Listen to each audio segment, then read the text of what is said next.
महाभारत के युद्ध का 13वां दिन था। कौरवों ने पांडवों को पराजित करने के लिए चक्रव्यूह की रचना की थी। यह एक जटिल सैन्य संरचना थी, जिसमें प्रवेश करना आसान था, लेकिन बाहर निकलना अत्यंत कठिन।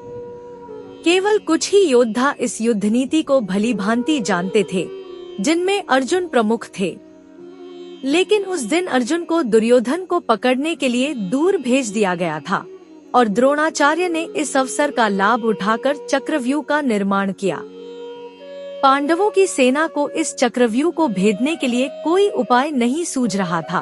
तभी अर्जुन के पुत्र अभिमन्यु ने कहा, पिताश्री ने मुझे चक्रव्यूह में प्रवेश करने की विधि सिखाई है, लेकिन बाहर निकलने का ज्ञान मुझे नहीं है। यदि आप मेरे पीछे युद्ध करते हुए चलें, तो मैं चक्रव्यूह में प्रवेश कर सकता हूँ। युद्ध का बिगुल बजा और अभिमन्यु अपने रथ पर सवार होकर वीरतापूर्वक चक्रव्यूह में घुस गया। उसने अकेले ही कौरवों के कई महारथियों को परास्त कर दिया।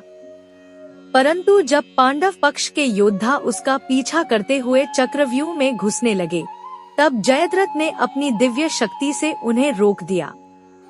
इससे अभिमन्यु पूरी तरह अकेला पड़ गया। कौरवों की सेना ने अधर्म पूर्वक मिलकर उस पर आक्रमण किया। द्रोणाचार्य, कर्ण, अश्वत्थामा, कृतवर्मा और दुर्योधन ने एक साथ उसे घेर लिया। नियमों को तोड़ते हुए अभिमन्यु के रथ, घोड़े और सारथी को नष्ट कर दिया गया। अंततः जयद्रथ ने उसकी पीठ पर वार किया और दुशासन के पुत्र ने गदा से उस वीर बालक का वध कर दिया। इस अन्यायपूर्ण वध से पूरी पांडव सेना क्रोधित हो गई। अर्जुन जब लौटे और उन्होंने अपने पुत्र की मृत्यु की कथा सुनी, तो उन्होंने प्रतिज्ञा की, कल सूर्यास्त से पहले मैं जयद्रथ का वध करूंगा, अन्यथा स्वयं को अग्नि को समर्पित कर दूंगा। यह घटना महाभारत युद्ध की सबसे मार्मिक और महत्वपूर्ण घटनाओं में से एक थी, जिसने युद्ध की दिशा को पूरी तरह बदल दिया।